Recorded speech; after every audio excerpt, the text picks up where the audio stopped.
So I'm standing here with Cathy McClellan, a famous épée champion, member of the Hall of Fame, and I have a couple of questions for you. Okay. How did you end up meeting Joe Paczynski and getting to train with him, and how did that all happen? It was as a result of my interest in after-school non-credit courses.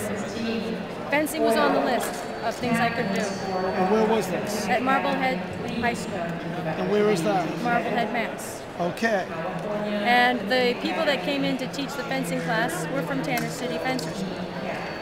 So I took the 10-week class, and after the 10-week class, the instructor there, Lenny Sullivan, told me that I need to come to the club and start getting lessons from Joe.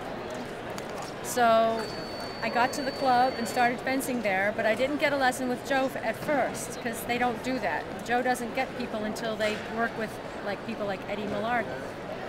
So Eddie Malarkey took me under his wing and gave me lessons for a couple of weeks.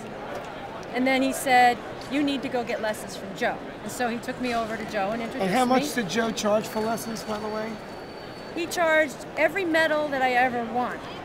And he wanted to see the results. That's right. So he didn't charge money. He wanted dedication and love for the sport. That was his reward. So you started with Joe? Yep. Yep. How long did it take you to win the national title? Oh, it took 10 years. Because I started in 1975, and I got my C relatively early in foil, and since women couldn't fence épée in those days, I only had foil to go on, and I loved foil. And got my C early, and then I worked for my B when I got to Penn State. I finally earned my B while I was at Penn State. And then in the same year, in 1981, I earned my A in foil. So I was on the track. I felt like I was on the track, and I was looking for winning a national championship in foil. And then Joe said, "Why don't you try épée?" Because épée was just getting started, and I was not too interested at first, and I only did it because he asked me to try it. And I tried it one tournament, and it was okay, and then I didn't really do it much for the next couple of years. And in 1984, I tried it again, because the national championships was set. It started in 1981 for women's épée. And by 1984, I decided to give it another try. And I did well enough to get to the semifinals, and I was this close to making it to the finals. And I said, darn it, I should have made it to the finals. And I said, next year I'm definitely going to make it to the finals. That was my goal. I wanted to make it to the finals in épée. And I started training a little more in earnest in épée and getting more lessons. And then the next year, in Cleveland, Ohio, in 1985, I made it to the finals, and I was psyched. Dave McConaughey had been my coach when I was coaching at UPenn. I needed a coach. So I was living in UPenn at Philadelphia for 2 years. So Dave gave me lessons in épée there. And he gave me a nice warm-up lesson prior to the national championship finals.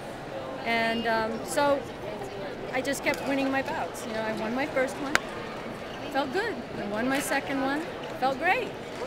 And I beat some friends along the way, unfortunately. Teammates, clubmates. Right. So then my last bout was with somebody I didn't know, and I was so happy I didn't know this girl. But she was a tough one. I didn't know her. She had a strange style, but I just felt good, and I felt like I was going to win it, and I did. I won it. And so going from an unrated épée fencer the year before, and I won the nationals the year after and got my A. So it was like, maybe I'm better at épée. Maybe I ought to think more seriously about épée. So that's when I really started training in épée and really loved it and went for it. And Joe was happy as he could be. He's like, I think he always got a sense that I should be into the épée. And so he pushed me along in the épée. And I still took some foil lessons, and I still competed in foil because I loved it, but I was focusing on épée. And how would you characterize your style of fencing, your game? Well, the only way I can categorize it as the Joe style, because Joe's style of teaching fencing is, first of all, aggressive, and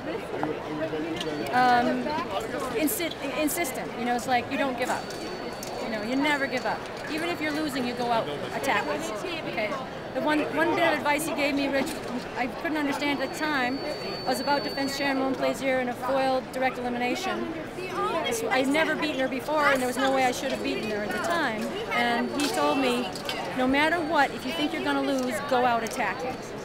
And that's the style I used the whole bout.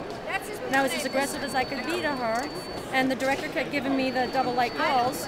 So I said, okay, this must be working. So I kept doing it.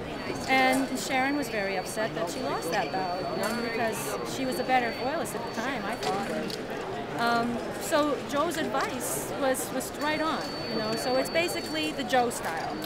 It's and my philosophy is based on that style, is make them prove they can stop your attack.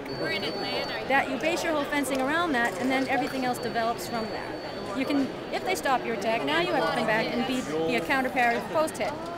So you develop your style off your premise. Thank you so much. That's wonderful. It's just what I wanted. Just what I wanted. Thank you, Cathy McClellan. Thank you very much.